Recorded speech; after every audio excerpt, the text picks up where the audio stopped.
And then you gotta adjust your sound for this voice, I'll tell you that right now. Sounds good. My name is Michael Lent. I am a 67-year-old man, retired, mechanic, arbitration manager of automotive auctions. I'm married. I have 3 children and 4 grandchildren. My name is Charles Ray Mason. I go by Ray. I met Eddie probably in 2016, 2017. All of this happened in my search to address a new diagnosis of multiple myeloma cancer.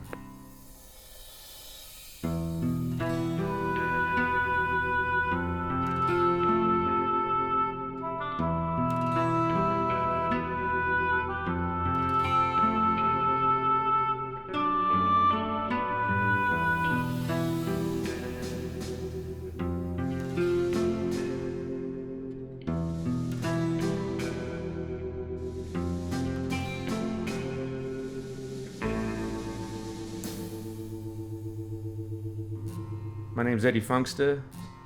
I was an all-around neighborhood thug having fun in the ghettos. I wanted a way and access out of it. At the time, Proposition 215 came on the ballot, and that's kind of been my entire drive since then. I'm kind of a plant guy. Cannabis is one of my very loving plants that I've done a lot of work with. All the seeds, all the plants, everything in general. I'm pretty much a street botanist. My name's Ken Olson. I'm 41 years old. I'm a father of 4. I do that as a team now, actually, with somebody else, not with my original partner. A lot of cancer in my family. A lot of cancer. My grandmother died of pancreatic cancer, my grandfather colon cancer, an aunt lung cancer, another aunt brain cancer, another aunt breast cancer.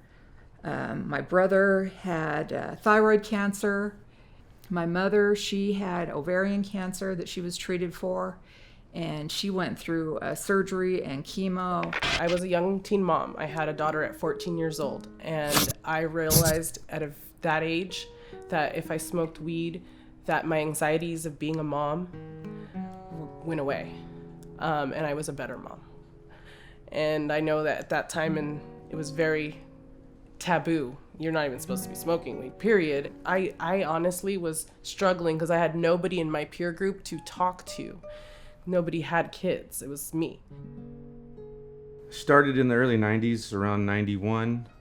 It was the first time I ever smoked a joint. A friend of ours, some girl I liked, thought she was nice, pretty.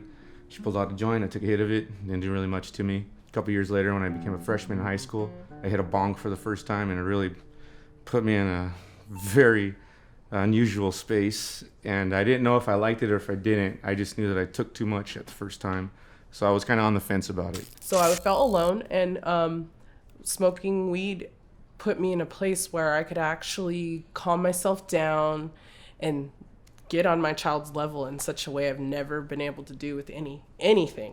And I was just honestly a better mom, more in tune with her, and had a great time. And I didn't have to take anything over the counter or prescription wise that probably would have damaged me. I was a very bad kid in school. I lived in the projects, and so I was used to, I was totally against authority, teachers, cops, everything. One of my teachers was like, "Hey, Eddie," my history teacher, she was like, "You seem like a good kid, and I don't want you to fail this class. You've been failing all your classes for years, and I think you have potential." And she said, "If you go to the registrar's office and just do anything with any of the ballots, get signatures, go door to door, make phone calls, I'll pass you in this class, get a piece of paper." So I said, "Okay, cool." So I go down to the registrar's office, medical marijuana, they needed signatures. So I said, "Hey, I'll do this." I said, "All right, cool." So they stood me up in my local grocery store, and I got signatures. I was 17 years old. The law passed. I passed my class. It was amazing. I got a C in that class. And so this whole wheels just started turning about what this movement was. First, it was a couple of friends of mine getting cannabis cards and not getting in trouble running around with a couple of pounds of weed. And that made a lot of sense to me at the time. I didn't feel like it was a bad thing. In the projects where I was at, people were selling crack cocaine, people were selling heroin and methamphetamine, and those drugs were terribly ravaging the neighborhood and causing huge disruptions in families. My stepfather was addicted to heroin, slamming heroin with with needles and stuff. And so I was very, very immersed in the terrible culture of drugs. I wanted a way out.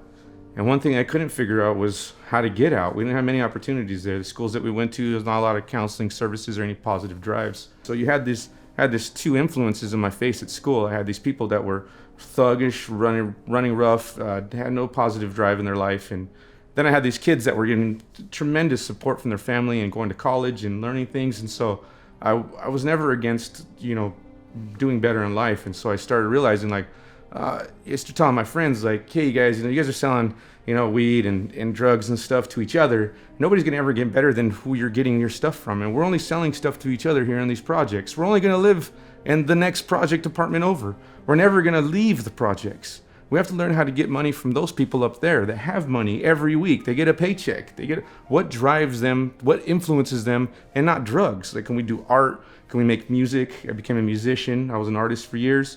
And those people kind of directed me and pulled me out of the projects, and they showed me and I got to see other things. Those people were still very much into cannabis. And one of the things that I was very successfully blessed with was an access to very, very good quality cannabis. When the medical cards came in, I just felt like it was time to get one. So I got one, and it was mostly just to protect me from growing weed so I can provide for my sons. I started to meet patients, started to meet people, and it made sense. I am an ER doctor who has segued into cannabis work and still work in the emergency department. I work with patients with cannabis only in the office at the Relief Institute here in Santa Monica, California. So I started all of this about 3 or 4 years ago when my 2 very close family members were diagnosed with cancer. Both of them were at different stages. One had breast cancer and was young, relatively young, a 40-year-old woman, and one was older in his 60s or 70s and was diagnosed with esophageal cancer. Both of them were recommended by their physicians to start using cannabis products. Both their oncologists say, you should probably smoke pot and it'll help. And that was the end of the conversation. And so when I went in and discussed all of this with the oncologist, the same question kept coming up. Well, what are they supposed to do? How are they supposed to do it? How often are they supposed to use it? What is it good for? What is it not good for? What should we look out for? We don't want her to be high all day because she's got little kids around. How do we do this better? And what ended up happening, which I know happens for a lot of individuals, is we went into a quote-unquote pot shop and talked to a bud tender who sometimes gave us good advice and sometimes didn't give us good advice. And so for the 40-year-old female, she did really well and kind of figured it out. For the 70-year-old male, he didn't. And that was where I thought, if something so good is being touted by so many people as being helpful, especially in terms of cancer control or cancer symptomatic treatment control, then why is it that we're not able to do this better? And why is it that the physician group, the medical clinical world, is turning their backs on these patients?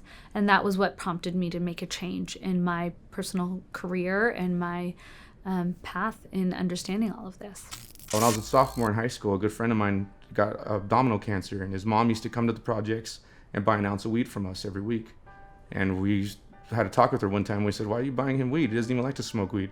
She goes, well, his cousin came over, and his cousin, or my friend Forrest, rest your soul, it's been many years, he liked to drink. And so his cousin came, he was like, man, I don't drink liquor, I want to smoke a joint with you. And Forrest was like, man, I can't smoke, I've got cancer, I'm dying. He's like, that's why you should smoke some weed. So he gave Forrest a hit. Forrest got an appetite, started feeling better. And his mom recognized this thing. She came to us in the projects and started buying him weed. It still didn't resonate with me yet, that these are the things that were making sense to me of cannabis and how it helps people. She was 37 years old, and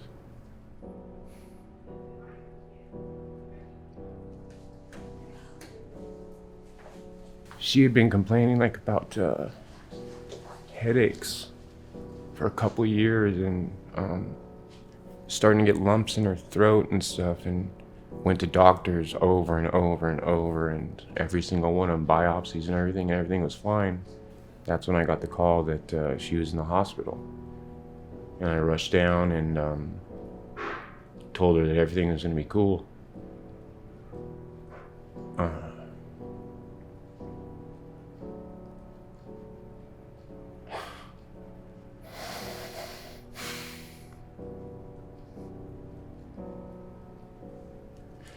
I talked to Eddie before I ever made it home to her. The movement just kept thrusting me into this. I meet a person with cancer, and it was almost the same story. He was like, I don't really smoke weed, I never really did, but the doctor suggested I seek cannabis. And so I was like, okay, cool, I can get you some cannabis, here's some weed. So we give him some weed, and then he introduced me to somebody else, and the door just started rolling. I had flower, I had weed, I was growing weed, I was facilitating cannabis to these patients. We call them patients, unfortunately, because that's how they recognize themselves. So I started going into the homes. I started going into houses and hospitals, and people were just asking me if I could bring weed, and I was like, sure, I'll bring weed and see if this happens. A drastic change one day is when I went to the hospital, and one of these people, this is the early 2000s, they asked me to come help their loved one. So I go into the hospital and I bring in a joint, and I get ready to pull the joint out, get ready, and the guy's barely alive, and he's like, no, what are you doing? Everybody in the hospital room's like, what are you doing? You're gonna blow up this hospital. There's oxygen in this room. And I was like, what are you talking about? We breathe oxygen all the time. And they're like, hey, stupid from the ghetto, you need to learn something if you're gonna come in here and try to help these people. He can't even breathe, he's on a respirator. How are you gonna give him weed? How are you gonna give him this? And it didn't make, and I was lost. I was completely sitting there in a world of failure. And instead of, running and dealing with people that only wanted joints, I just expanded my thoughts and started figuring out things and exploring and diving into other utilizations of cannabis besides a joint. I felt like a joint and a bong was, what a lot of people were attacking and going after. They didn't like the hippie culture smoking a joint. They didn't like the glass culture for making bongs. And so it made sense to me of like, okay, well, if I'm gonna help these sick people, maybe I need to stop coming in there with joints.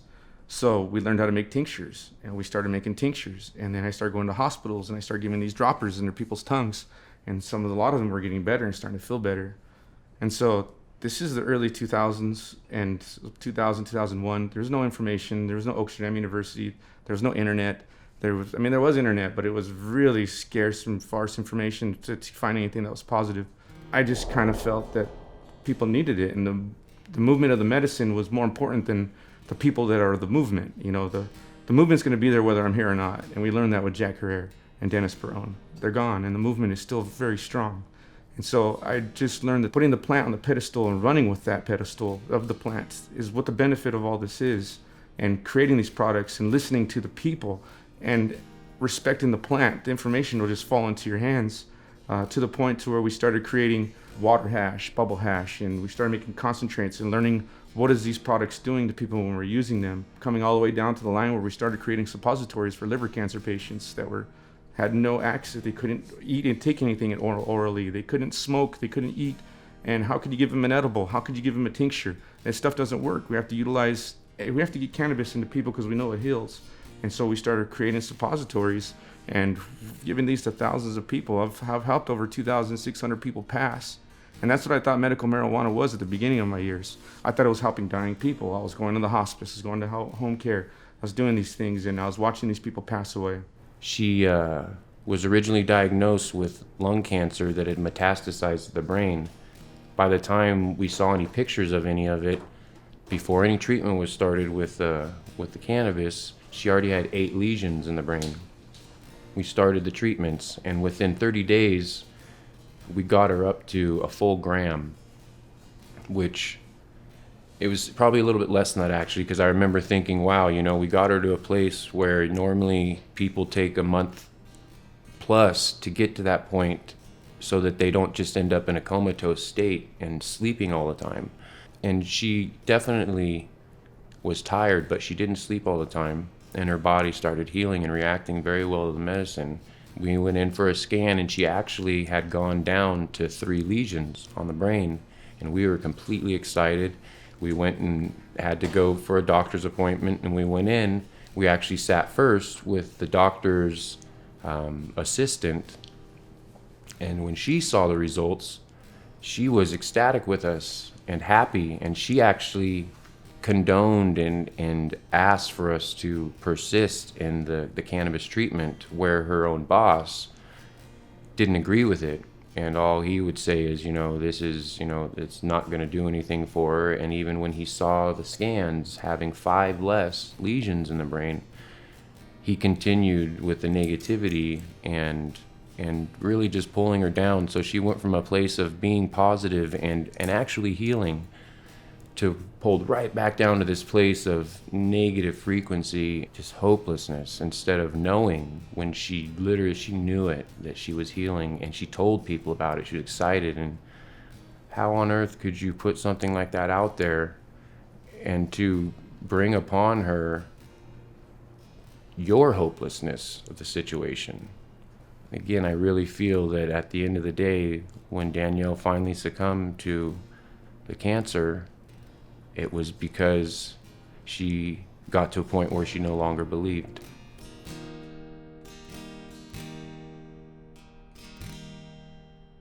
My mom was diagnosed with brain cancer many years after she had gone through the ovarian cancer.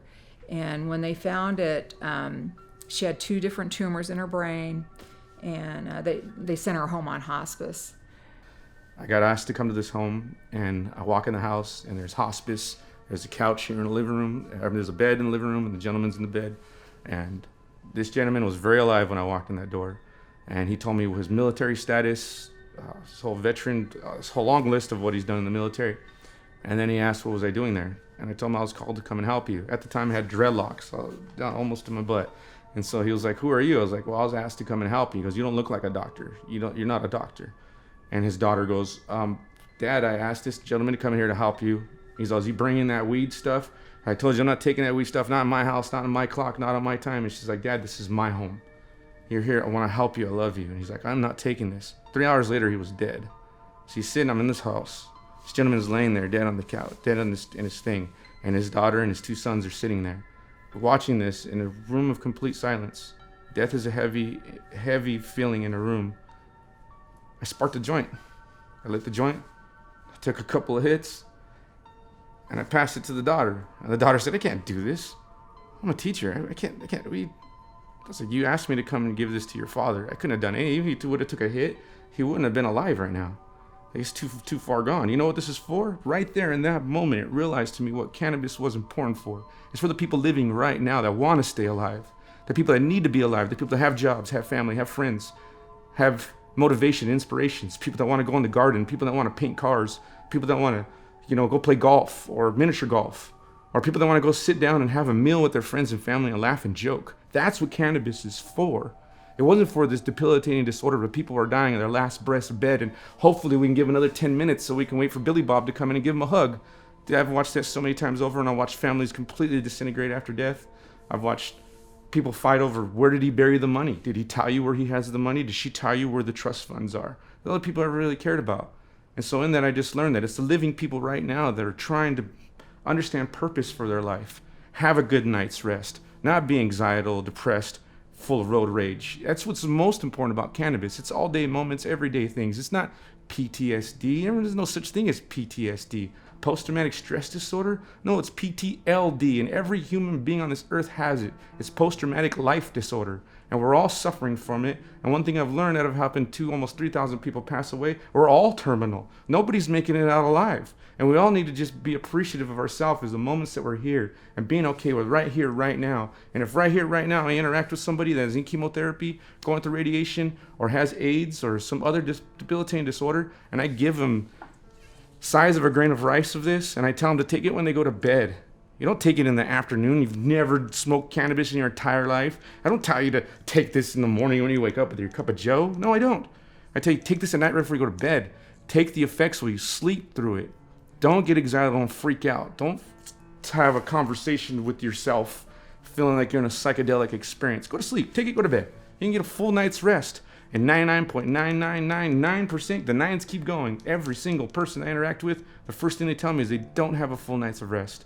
That's the first thing this thing does, is recharge the body and give you full rest. As soon as your body gets rest and recovery, your body can start healing. Most people, I tell them, you go to bed, let's say 10 o'clock at night. By 1 in the morning, I don't care who you are. You could be in a dead sleep. Your eyes open up, you wake up, and the rest of the time until your alarm goes off, you're tossing and turning and trying to figure out how to get back to sleep. You fall back asleep 5 minutes before your alarm goes back off.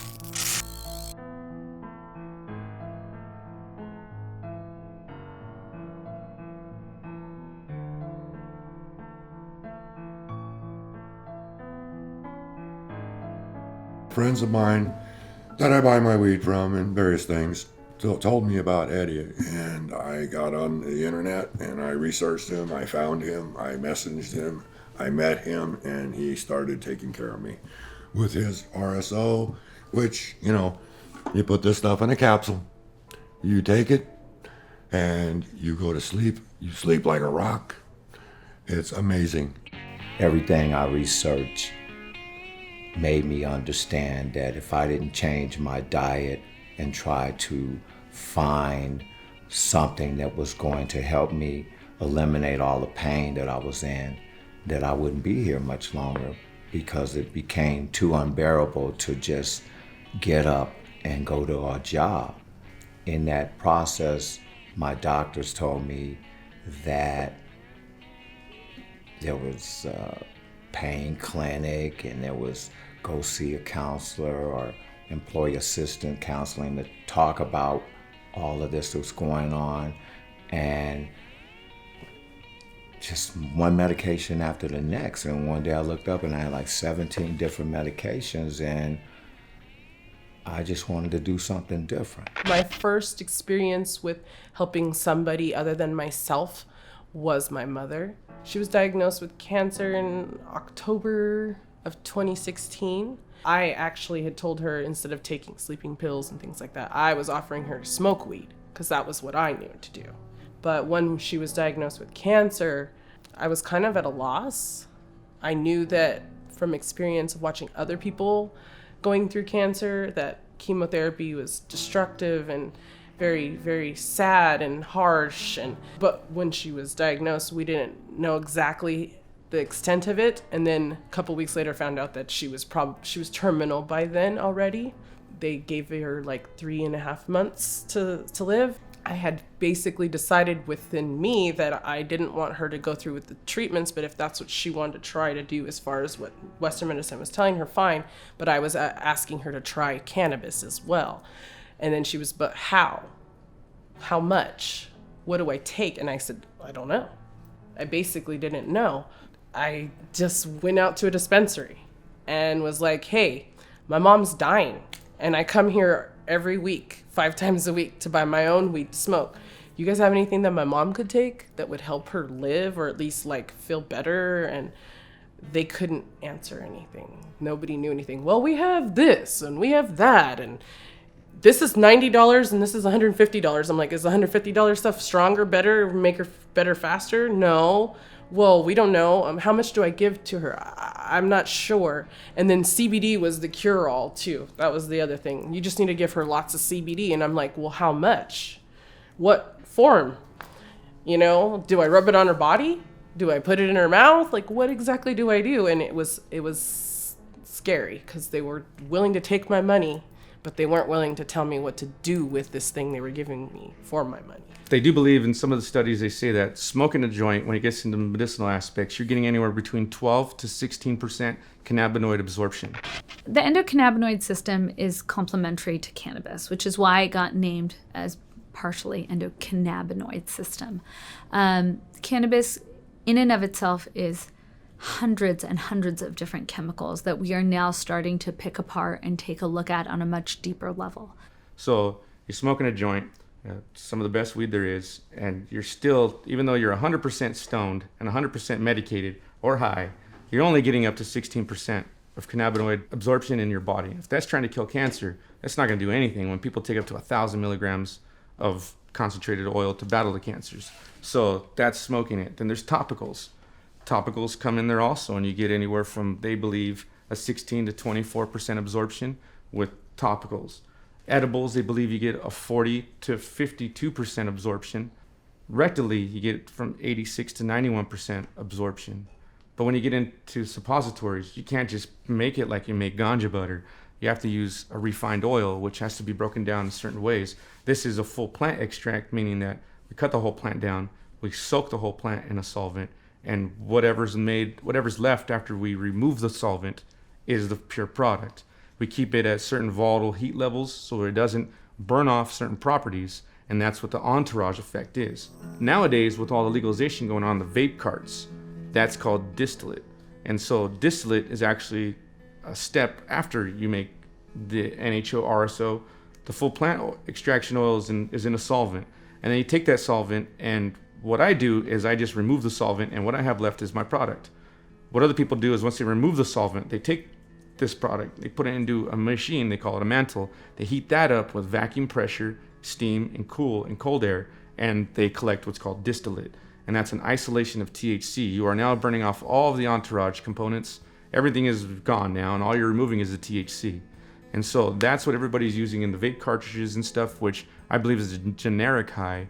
I've had no medical benefits of anybody feeling any better with them unless they're having headaches, needed a quick appetite boost, or a recreational setting where they just want to smoke something real quick and move on. But when it came to all-around healing, you have to internally eat it. You have to ingest it. And I've stayed away from making edibles and stuff because a lot of it had sugars and preservatives, and those are the things that preservatives were preserving the cancers and all the anomalies, and the sugars were just feeding the cancers and the anomalies. And so I just figured instead of me making edibles, I should create a pure concentrate oil that if you take a very, very tiny amount, it goes a long way. So instead of you having to have medicated brownies or a medicated cookie, I am now medicated. Whatever I eat is medicated now. I can have medicated lasagna, I can have medicated burritos, I can have medicated tortilla chips, I can have medicated salsa because I am medicated. So I am the standard. I don't need all these other outside anomalies messing with me, especially when you have diabetic patients or people that are on hard, strict diets. They just need to take a pure form of the oil. And I feel like that's the best way to do it. Instead of using all these extra stuff that just cause, food allergy problems, or, I have people that are making the oil now and putting all kinds of essential oils in it. And no, it just needs to be the oil. Just stick to the plant. It comes to their face like they're designers again. And the plant has been healing for thousands of years without our effort. It's going to be here on this earth for thousands of years after we're gone. I've been using this medicine for years because I was addicted to opiates after I broke my back, and they told me I had stomach cancer. And so I went after all these things myself because I didn't believe in their lies. I didn't believe in the tools that they're going to show me, that I watched so many people lose their hair, lose their teeth, get their throats burnt out. They call it a burning in chemo and radiation when they actually zap the wrong part, and you get these burn blisters. And I've helped people with Agent Orange issues, to AIDS, dementia, ulcerative colitis, Crohn's disease. The list can go on forever. But at the end of the day, it's poor diet, negative efforts, and negative community around people. And once you give them a positive, good night's rest, and you get rid of all those ailments, they wake up the next day, they eat better, they want to do things and have fun with their life. I had to go do my own research. I sought people in my surrounding. There's a group on Facebook called I Love San Bernardino, and I live in the city of San Bernardino. And I was like, well, why not reach out to the community and see if there's people within my community that can help me or know somebody who might be able to help me. And that's exactly what I did. I said, my mom's really ill. I have all these things that they gave me at the dispensary, and I don't know what to do with them. Can somebody send me an angel who can just say, this is how much you give them, or this is how much she shouldn't take, or don't give her that? Somebody just give me some information. And a gentleman by the name of Robert Porter, he was like, I know somebody. He doesn't live here right now, but I'm going to contact him. He's in town, and I'm going to talk to him about what's going on in your situation, and he might be able to help you. And I was like, thank you. Anything's better than nothing. Within a few days, he said he had spoken to Eddie, and he said that I told him about your mom, and he gave me some medicine, and you're going to give it, and on the back of this package, it says how to administer it to your mom. And I was just like, what? Wait, what? Okay, crazy. Okay, cool, and I was excited because I was like, I got an answer. It's not the answer, but it's an answer, and I might be able to help her. Within 15 minutes of administering the medicine to my mom, she was happy, and my 1.5-year-old niece was able to interact with her, and it didn't make my mom sad or in pain because she was just she was like, and then she pulled me aside and was like, cannabis is what's going to cure people, Amethyst. Don't forget that. Because she could feel it. She told me, when you give me, I was giving her Dilaudid on every 4 hours. And then I was giving her a fentanyl patch. And I was giving her so many medications. And I'd put those things on her. And I watched her go from chill to just watch her feel like she's like scared. And, Mom, are you okay? No. I feel not okay. I don't want to die. I don't want to die. I'm like, Mom, you're not going to die. I'm just making you feel out of pain. No, that's not what I feel, though. I feel out of pain, but I feel like I'm dying. And she said with cannabis, it brought life back into her. And so for me, that right there was all I needed to know. Like, I knew my mom wasn't going to live, but I knew that she had life in her before she died. So she was better than if she was on opiates. And so that was probably the best healing for us as a family, because she didn't want to leave us in turmoil and hurt and having a void. And she wasn't, when she left, we were all there with her, and we knew she went well because she was in a state of mind where we knew she was okay. This isn't an isolate. I don't take it and just take THC out. No, we've learned that the entourage effect of this, all the constituents in the plant, is what benefits the body. Our body it's a whole unit of symbiotic relationships, and cannabis is like the conductor. In the meantime, I've also had a chronic pain problem. I have a bone spur on my lower vertebrae. I had been on gabapentin, Vicodin, Flexeril. I had a nerve stimulator that I wore on my back. Well, now I had these edibles that I'm making for other people, and I thought, well, I'm going to give it a try. First, I went off the Flexeril. I had already gone off the gabapentin. I was like, I'm sleeping good at night. And I never went after this for myself. It was all about cancer. I wasn't trying to help myself, but it's helped me. It made me remember everything I ever wanted to do since I was young. I always told my mom, I don't know what I want to be when I grow up, but I want to help people. And therefore, I was like, okay, so she's basically explaining to me that I need to inform people. Just inform them. Give them some knowledge, and if they take it and they run with it, great. If they don't, then they don't. Okay, before I met Eddie, I panicked. After I met Eddie, I got a little better, because now I'm applying this native healing oil to my gums, and I'm doing baked goods. I'm doing other products that started relieving the pain in the back, and I'm like, okay, I might have something here. That gave me hope, man. Eddie had reached out to me and said, because I take the medicine myself. My wife passed away 2 weeks after my mom passed away in an accident a block up the street from my home. And it put me in a depressed state where I couldn't sleep. I started taking the medicine myself because he told me, you need to take this so you can sleep, and it'll give you the right kind of sleep and it'll help. With that, I was able to take the medicine and find out, like, you know what, this is what I want to do. I want to help people that are like me and like my mom. And so what I started to do is I talked to him, and he told me, I have this medicine, and it's available to people, but people don't know about it. So what I did is I would take his pamphlet and I would see people that needed the help, and I would explain to them how this helps and this is who you need to contact. Now, to get on to somebody that was really helped by this, my husband, he had to quit work years ago. He had a mental breakdown. He's been diabetic since he was a kid, bad arthritis, he's had a few heart attacks, and he was diagnosed with dementia. I didn't even think to give him any of the edibles and stuff that I was working with, or any of this oil, even though I thought, this really is a tool that everybody should have if they want it, if it's going to help them.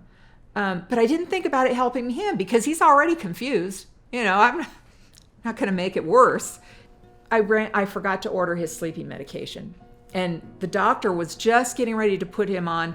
It's the step just before hospice, because I told her, I said, I am just overwhelmed. I said, I cannot take care of him the way I need to and take care of my grandson who I had and the grandbaby that my daughter had. And I was just totally overwhelmed. And she says, well, we're going to put him on a pre-hospice and get you some more help. Well, I ran out of sleeping pills for him. And he's just like frantic. I'm not going to sleep. I'm not going to sleep. So I gave him a cookie. I said, here, have this. The next morning he woke up and he said he slept so good and that he felt so good that he wanted to try that again. Well, now he's totally off of trazodone. He's off most of his psych meds. He was on prednisone every day for the horrible pain of arthritis in his joints. He can't lift his arms up because his shoulders are frozen. Oh God, he's fallen and broken his hip. He's just a mess. He is off prednisone completely for the first time in years. His diabetes is way better controlled, and his mind is working again. He takes care of all his own doctor's appointments, all his prescriptions. He's picked up chores back in the house again. He does the dishes. He does the laundry. Yeah, he's not real good about separating the whites out, but he converses like a normal person. He remembers where we're going tomorrow. This was his miracle and my miracle. This was it. To be afraid to give it to him because I thought it would make him more confused when he already had dementia, and to have it be what has helped his mind recover because he's not on all those toxic drugs anymore.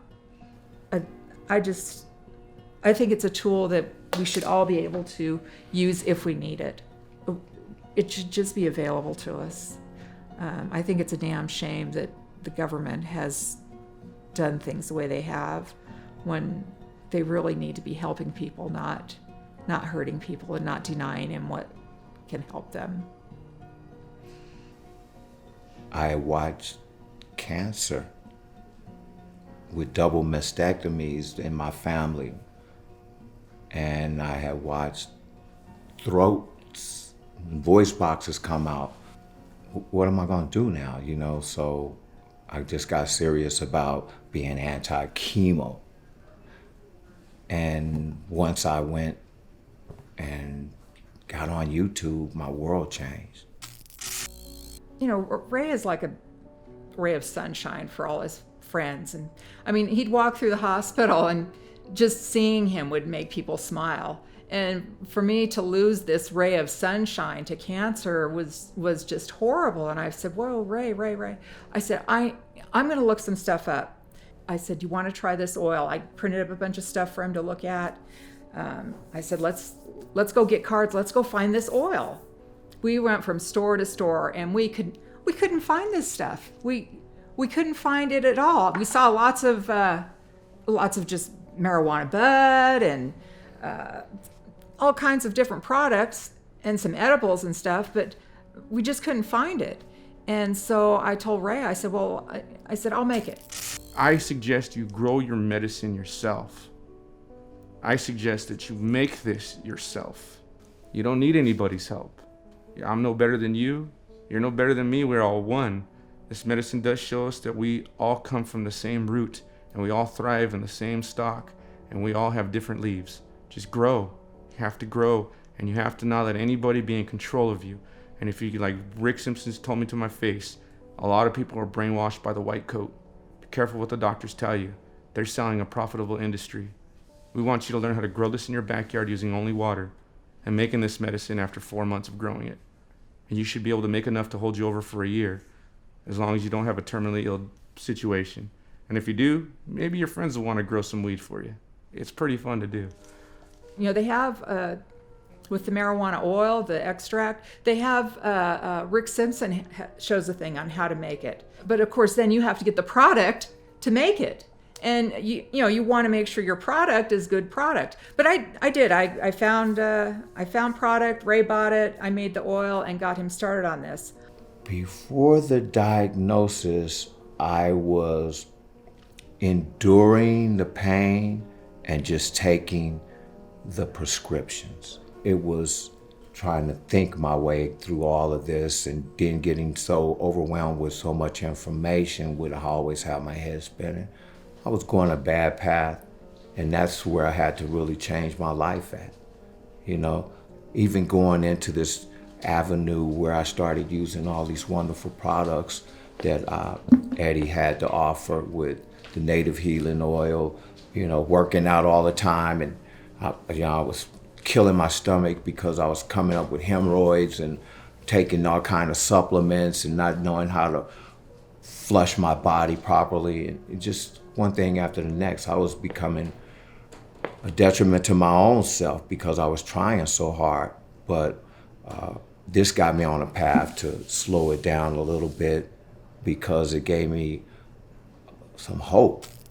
I would say within the first 30 days is when I actually started seeing it. And I've been going to the skin doctors and having surgery done. I have a cream at home. It's a jar like this that I put on my arms every night, twice a day, once in the morning, once at night. And it peels my skin so it can peel the layers of the cancer off. I have not used that since I met RSO. I still have that jar, that $30 jar of stuff that I don't use anymore because I just make a pill of this and I take it and it takes care of me. And that's what I like about it. I've been making my own seeds and my own plants because I do believe the diversity of this oil is what actually is the success of the oil. You can't just make OG Kush or sour diesel oil and expect to cure everything because cancer is a very, very smart organism. And what that thing does is figure out what we do and how it can live off of it. So if you can constantly change what's killing it, it'll never figure out the combination on how to kill you. And I've figured that that's what I believe, and that's what I push in. And you have to have an allotment of diverse genetics. And you have to understand growing and quality proper medicine without pesticides and without other things that are going to cause problems that people do to grow weed in their backyard. And some of these big companies do it in their warehouses too. They spray crazy stuff on those plants too. There's a lot of different modalities of administration, just like we have with regular pharmaceutical prescriptions. You can use an oral pill. You can use an oral pill, a spray in the mouth. You can use something that's been mixed in with food, also known as an edible. You can use the classic flower smoking in a joint you can vape in a cartridge. You don't have to vape oil right now. That's unfortunately not the route we're recommending until we've figured out what's going on in this day and age of vaping lung deaths and lung incidents. We have a few ways we can do this. I mostly suggest that people put it into a capsule. They sell capsules at your health food stores and stuff like that, and they separate themselves. And I tell people about the size of a grain of rice into the capsule and take the capsule. You can take a pill anywhere. Nobody has a problem with pills going anywhere. You take the capsule, it's more of like a time release. It takes up to 40 minutes before it actually releases in your stomach. And now you have the duration of 4 to 8 hours of relief. Or you can pull it off, put it on your finger, eat it right off your tongue. And the onset of that is minutes, 2 to 3 minutes. You're feeling warm in your body. And it's a quick onset of relief. But it doesn't have a long duration. You only get about 2 hours, an hour and a half to 2 hours of relief. So I just recommend people that are really that need a lot of help with chronic pain, debilitating disorders, put it in a capsule and ingest it. Take it. If you're having a really bad problem, take the capsule, put some on your finger, take that too. You get the immediate relief, and when that starts to wear off, it's barely kicking in what you took in your gut. And I do believe that your stomach is your first brain. You have to eat it. Get into your first brain and make sense to the one that we think with, because this is the one that's it's intuition, and that knows that you're feeling good. It knows that the healing has been put in you. And it's way different than your mind. Your mind is thinking about, oh man, my mom better not know I'm stoned. My boss better not know I took a little bit of medicine. That's your mind. But your gut is like, thank you, we need this. It releases what's stuck inside of you and it gives you enlightenment. Yeah, so CBD, we learned about CBD around 2008, I believe, 2008, 2009. A good friend of mine, Ed Borg, out of Delta 9 Labs in Amsterdam, was creating genetics and came up with a plant called Canatomic. And we didn't understand what was really going on with it at first because nobody was really getting high. Then we figured out it was CBD. So we were like, oh wow, this thing is like, it's not getting us high, but people's pain is going away. So this is interesting. So that's when the cannabis industry, if you want to call it, we call it a community at the time. 2008, we're still a community because when they figure these things out, they access some of us to work with these genetics. So we're able to get some of these genetics and actually start experimenting with people. And so when you take a look at each one of these chemicals, we're starting to see the body respond differently. And it's this balance that we're looking at now to see when could something be lacking. So when could it be that our body is lacking in CBD? There's a lot of theories out right now floating around about autism and CBD and seeing what part of this spectrum can we match up. For years, we've known that autism is a diagnosis that we've had around. And for years, we haven't been able to figure out how to treat autism. And part of it is because we don't understand the chemical imbalances or the physiologic imbalances of autism. So now that we're starting to look at it from a different perspective, or a perspective that we never approached in the past, such as the endocannabinoid system, one of those things that we're looking at is could this be a deficiency of the endocannabinoid system? And is that why we're seeing a lot of changes and positive outcomes for patients who start using cannabinoids in terms of better outcomes, better language control, less anger, irritability, and less anxiety? Could that be a part in this bigger diagnosis? When we look at where is CBD being kind of overhyped or really overly suggested as beneficial, is sleep. Unfortunately, I don't think that the data is going to pan out. And looking through all the research, what we are seeing is that CBD can be disruptive for sleep as opposed to helpful. And one of the caveats to this is, every once in a while people will be like, well, but I use CBD for sleep and it helps me really well. And that's great, and I'm so happy for that. But the general public really, I think, is being advertised falsely that CBD is helpful for sleep. There's a couple of reasons. Number one, it tends to be awakening or alerting. I oftentimes say you can't use something during the day that is awakening and alerting and then use it at night and it's magically now sleep inducing. You have to pick a side. Can't be both.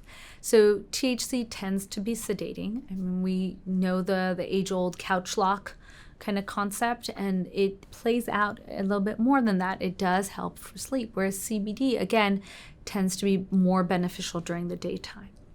The times I do see CBD beneficial for sleep is when there's pain involved and causing problems for sleep.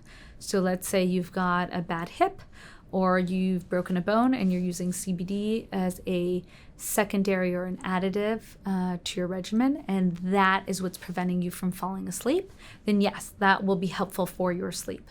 But if you've got insomnia for some other reason and it's chronic, or if you're taking Ambien, Lunesta, Sonata, one of these hypnosedative type medications, it is very, very, very difficult to get patients off of those medications through the use of CBD. I find it is incredibly infrequent to have that happen. When CBD came, oh my God, I was a godsend. It's like anybody today that just hears about CBD. It's the most miraculous thing on the planet. And we really thought it was. And so CBD has a non-psychotropical effect of cannabis. So you don't feel any effects, which you still do feel effects, because if you're in a lot of pain and you take a lot of CBD, that pain is gone. You're in a world. You're in a different space. You don't know what normal is because you're in constant pain. And when that pain is turned off, you're kind of lost for the first few times. You don't know what to do with yourself. And we learned that we made more people injure themselves giving them pure CBD, turning pain off completely. With CBD, to me, it's a double-edged sword. I haven't had anybody beat cancer with just CBD.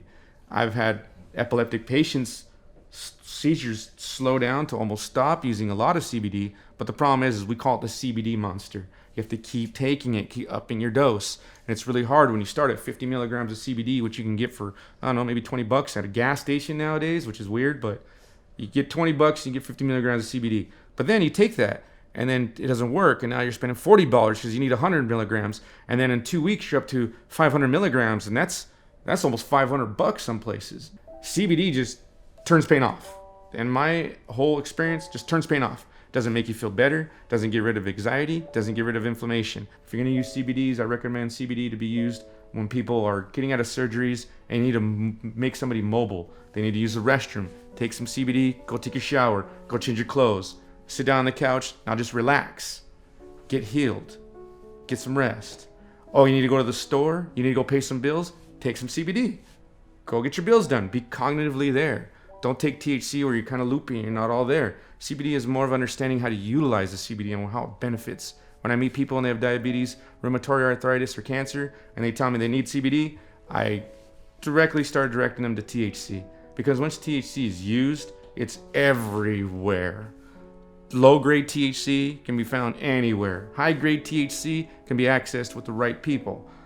THC is needed. You always need THC. And you need full plant THC, especially if you're using CBD for out of surgeries, because THC gets rid of the inflammation, gets rid of the irritation, Not only that, the CBD will turn off the pain, but the THC will relax you to where you don't go mow the lawn, you don't go wash the dishes and clean the house, to where you injure yourself again and your family isn't enjoying you anymore again, and you're bipolar because you're going through these pain issues in and out. And so the THC puts you on a level where it just makes you relaxed. The CBD lowers the pain. And in that, you have a little bit more respect for your healing. People are just looking for the quick fix, quick trick, and they're looking for that, oh, it doesn't show up on a drug test. Well, I recommend people finding a new career, because money's not worth your life. Everybody I've watched die and they didn't take $1 with them or take anything with them. So working for the benefit for your children, it's not going to benefit anything if you're not here for your children. And if you're going to spend all of your money on something that's just the ultimate snake oil right now, enjoy it. It does have a lot of beneficial factors. And THC is the ultimate healer, because if you turn down the pressure in the body, most of these anomalies never actually take hold. So if I can lower the pressures of anxiety, seizures don't trigger. If I can lower the anxiety pressure from the inflammation, they don't get anxiety from the pain from the inflammation. THC does that. CBD does not do that. Some people are completely afraid of THC. Fear, not knowing. They've been taught that this is a dangerous medicine and it's going to make them a monster. They're going to do crazy things that they've never wanted to do before. Especially our elderly, like, they're just very ill-informed. They've been taught that this is a dangerous drug and that it's going to make them do crazy things. And it's just explaining to them that it might make you feel funny. A lot of opiates that these elderly people are on make me feel funny when I've tried them. So I can tell them from experience of taking an opiate, it won't be any funnier than that, Phil. I guarantee you that. You know what I mean? It's not scary. It's kind of like a nice feeling. I think for me, it's an uplifting feeling, and I think that's where the fear lies, that they're just not used to feeling that freeness. And it's just allowing them, like, but do you feel better? And they usually like, yes. It's THC. THC will mellow that out. If you get home, you've had a hard day of work, there's no problem with people drinking a glass of wine, people smoking a cigarette.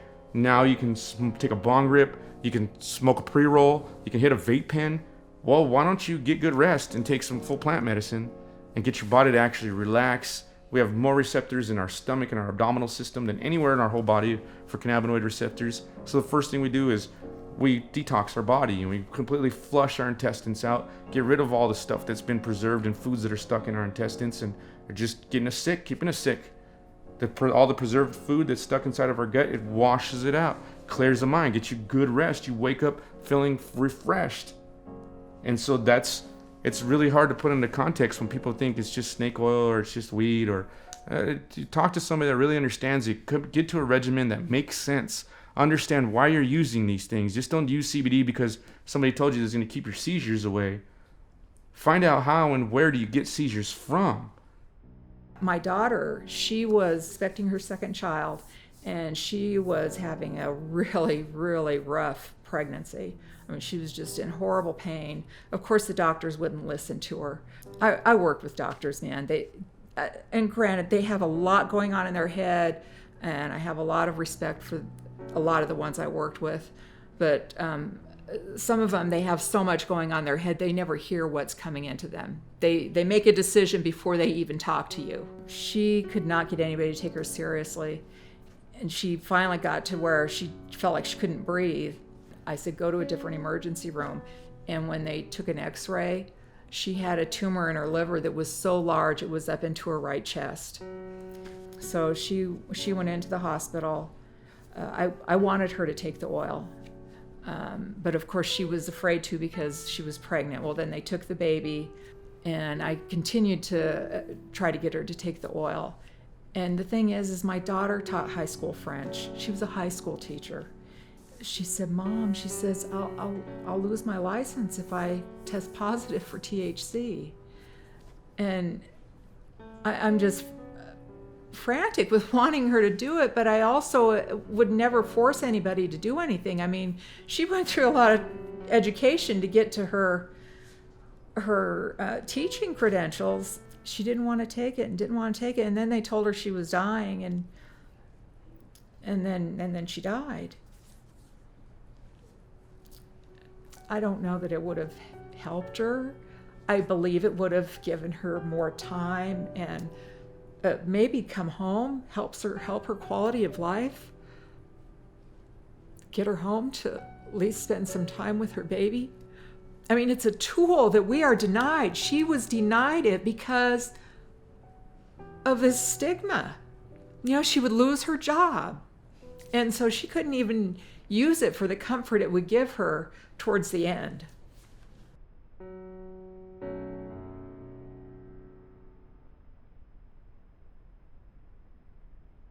So when I talk to my colleagues, my other fellow physicians about cannabis, I get a lot of this. I don't know. I get a lot of, well, I can't talk about that because it's illegal.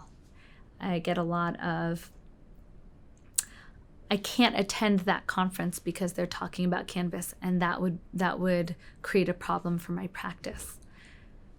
All of these fears that have been instilled in us as a medical community, I'm working diligently on proving wrong. You know, healthcare providers in general right now are not doing a very good job of discussing it.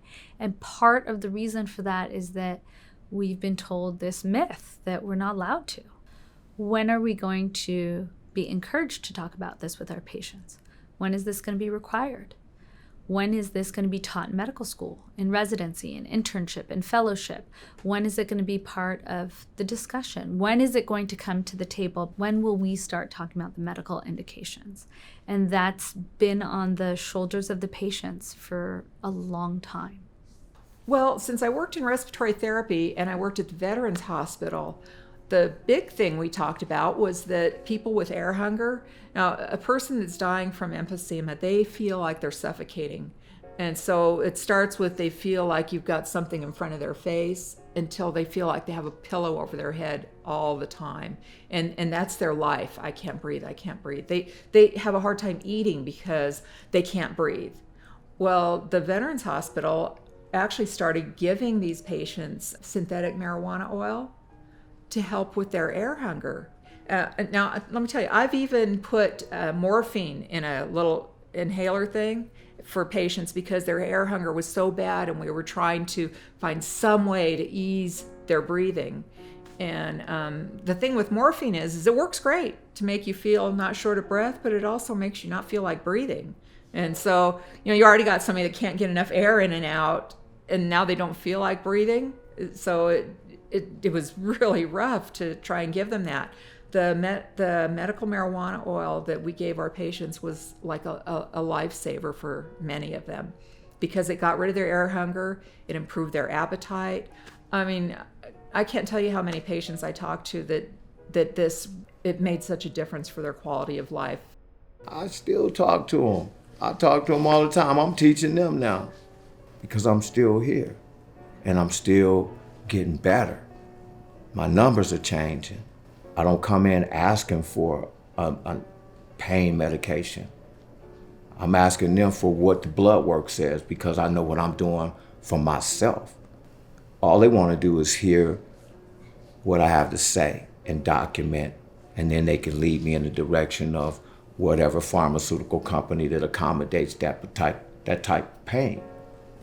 But if I don't come in with a pain, then where you at psychologically? So having to turn people away is the worst part of my day. I do not write for recreational use of cannabis. I cannot risk my medical license or risk you being put in a position where you get pulled over by the police and the police look at your medical recommendation and blow it off because they think it's nonsensical or BS. We need to have these protections under the law, and in order to do that, we have to be really strict with who we allow to give these prescriptions to or recommendations to, because we don't want it ever to blow up in any of our faces. If I lost my license tomorrow, not only would it be a problem for me and my family, but it would also be a problem for all the thousands of patients that we treat. It would be a problem for all of the patients who no longer will have access to a physician who can talk to them about dosage and medication use. And as we talked about earlier, here in Los Angeles, we have about 3 physicians who are willing to go the distance and do these types of discussions, recommendations for patients and their families. Like Rick Simpson told me years ago in Amsterdam, this is what works. And he's not lying, and I've witnessed it. And the reason why I call it NHO, my company, Native Healing Oils, is because I'm not Rick Simpson. I don't call it Rick Simpson oil. Rick Simpson doesn't even call it Rick Simpson oil. He's not that kind of a boasty person. It was called Phoenix Tears, Rise from the Ashes.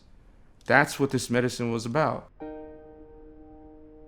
Health, help, life, encouragements, and bringing youth up proper, self-respect, community respect, plant respect. There's a lot of tools here to help us. But everybody's been ridiculed and afraid of them because of crazy stories and all these other things. But we have to come back to the brass tacks of reality. You take this, you feel like a human being again. And that's one thing that is missing on this entire planet right now, unless you can get lost in nature. So as long as you're working every day for that big house and that nice car, for some reason society has told you that these things make you feel happy and then you don't. And then you get some messed up disorder or disease and you can no longer provide for that. You lose that big house, you lose that big car. You live on your kid's bedroom in a hospital chair, in a bed with IVs and tubes running down your mouth and your face and your nose. And you can't even tell your child you love them. You can't even laugh with your friend because you can't breathe, you don't feel good. Those are all the things that are happening all day, every day. And I believe that this medicine works for every single person. It's the personalities that we're dealing with, the upbringing that you've had. If you have the strength to push through pain, and if you know that there's a better end of the effort, there's always a good story at the end of the effort, this medicine will help. This tool is very effective. But if you continue to eat terrible and you keep going to McDonald's and you keep doing terrible things, this medicine is going to do absolutely nothing. You have to understand, when I meet my patients and they tell me they have cancer, they have these disorders and they need my help, the first thing I tell them is that they have to be willing to get rid of the whole life that they lived before they met me and shook my hand. It is time to change and things are going to be different. You had a good run, 40, 50, 60, 70 years of eating whatever you wanted to, doing whatever you wanted. Well, maybe it all caught up to you now. You have this anomaly in your body. It's time to change it. That's what makes us human beings. We have the option of change. And we can change ourselves to believe in the good and look at all the people that you witness that are using this medicine and nobody's holding a gun to their head. This is all their free will. They want to feel better. They're tired of the pharmaceutical system. They're tired of the medical system and the industry.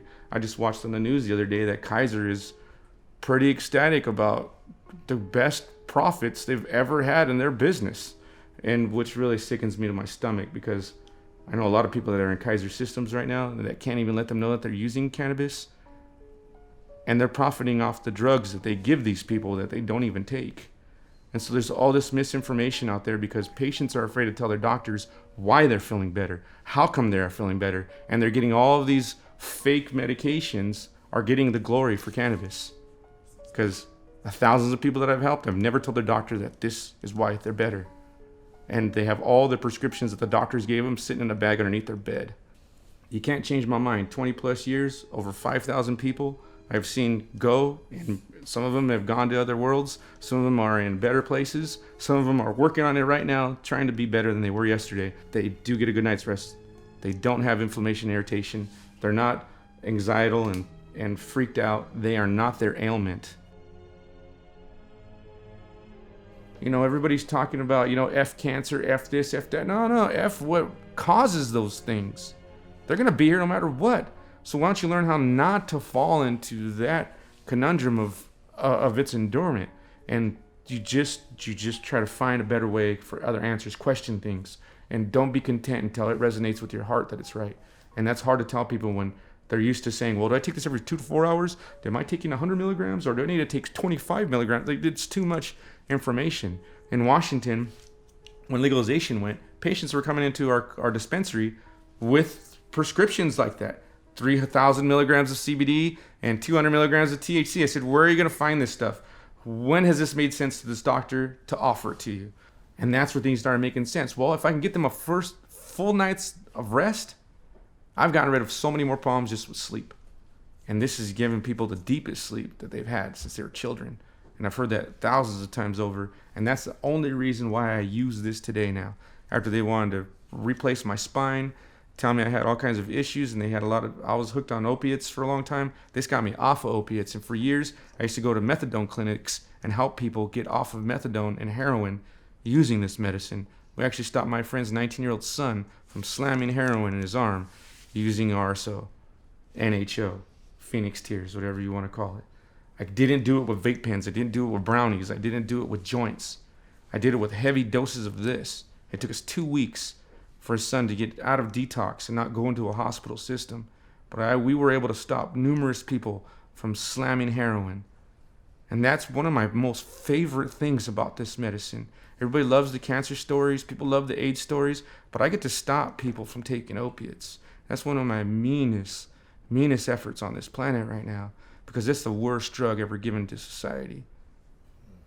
And you know what I'll do until I die? Is teach everybody how to make this medicine so they don't ever have to touch an opiate.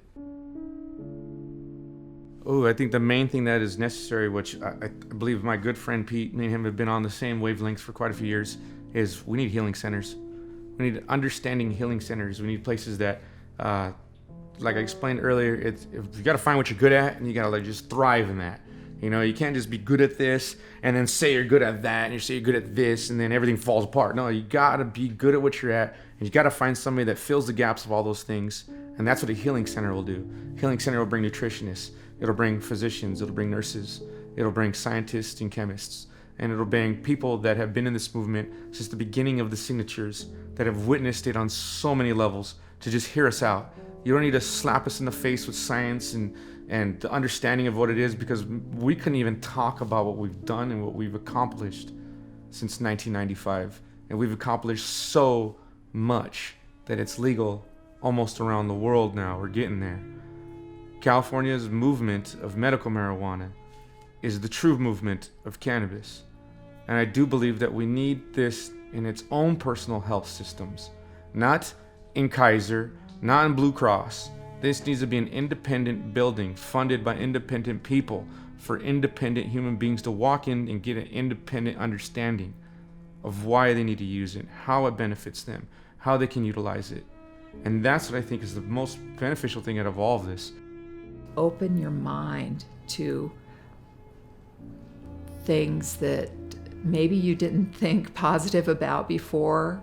Be open to people using what helps them, whatever that may be, whether it's medical marijuana. From being somebody that was so against it, and I've seen so many people helped by it, and I haven't seen anybody overdose on it.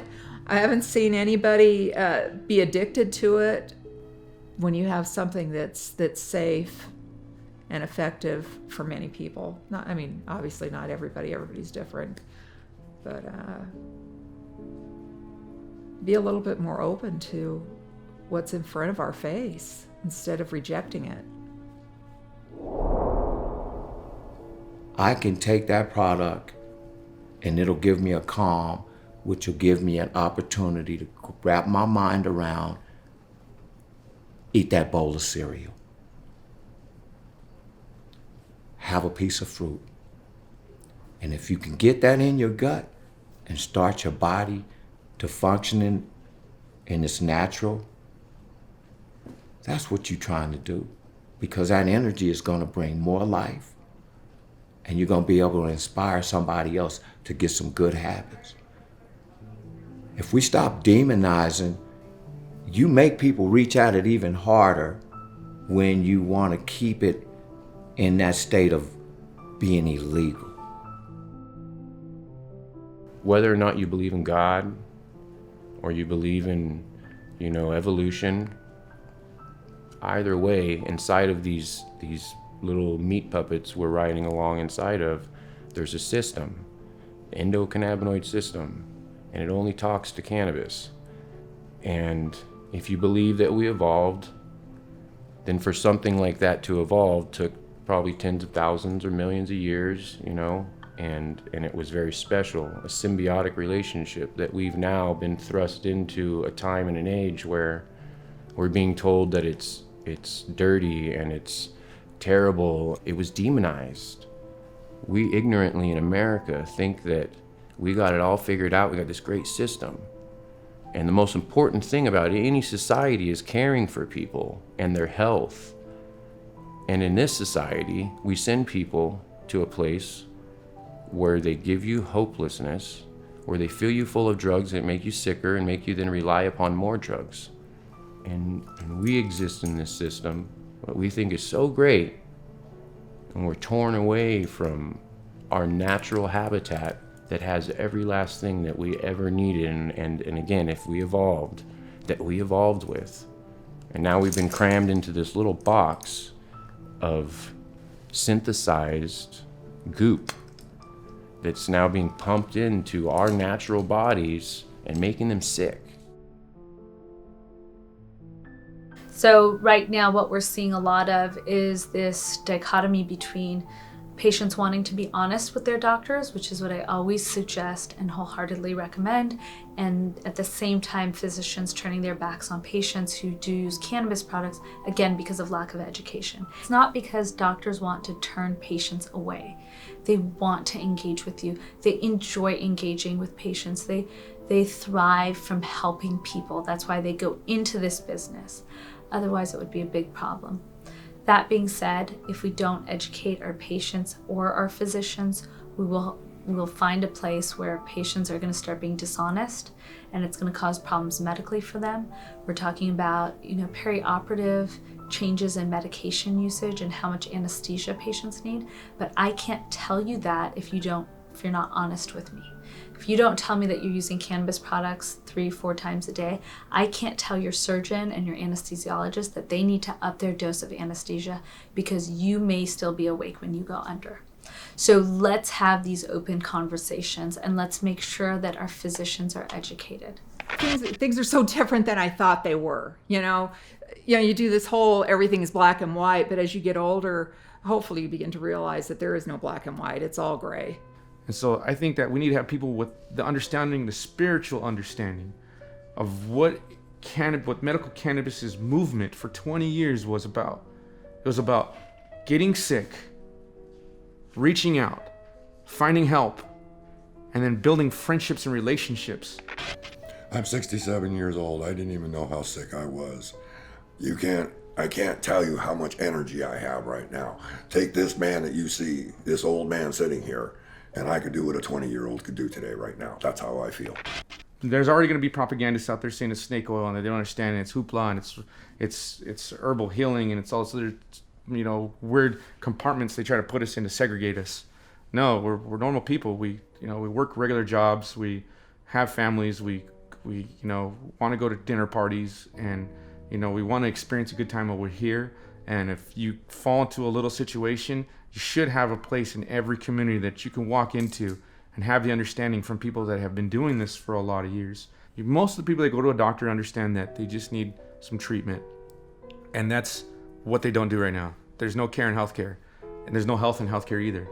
And it's a business. And so that's what's needed is a facility to care for these people that's funded, that we can sit there and just wait for somebody to walk in that door, whether they have a 2-month-old baby or a 100-year-old grandmother.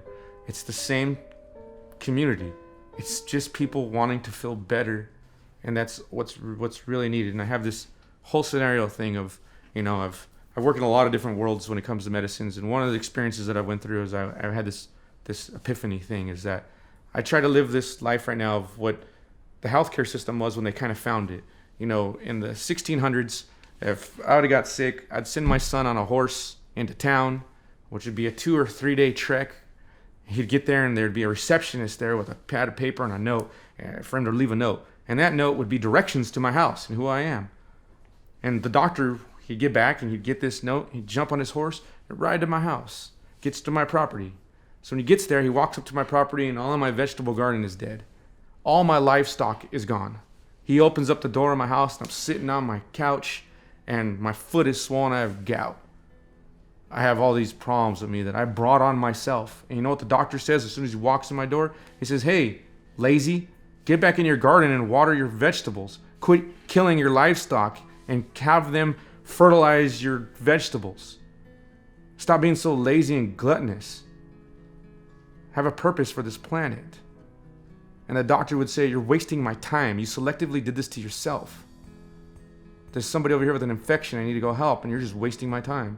Instead, today, we make an appointment, which is like 30 days out. You sit in a sterile, pristine office with 20 other people. The time that you were supposed to be there comes and goes, but God forbid you're 10 minutes late. They won't see you for another month. You walk into his office, he never looks at you in the face. He's looking at it. Well, now they're looking at a tablet. They used to look at a clipboard. They never look at you. They never ask you how you're doing. They never know what's really going on in your life. They prescribe you a couple prescriptions, they kick you out the door, and then it's just a cattle run. The next one's right behind. And marijuana's been, since the beginning of time, they've been using it as a medication. You know it, I know it. You know, this man here, he's managed to come up with a product that's unreal. I walk into homes, I talk to people, I open their fridge, I see what's bothering them, I drive around with someone to doctor's appointments. I've administered suppositories to people. I do what it takes to let them understand the compassionate healing of cannabis and what Dennis Perone looked at me in my face and told me. This is about dying people. It's not about your life. I love you, Dennis. It will kill cancer. It will kill cancer. If taken in the right way, it will kill cancer. It's not a, does it kill cancer? It does. Any other questions?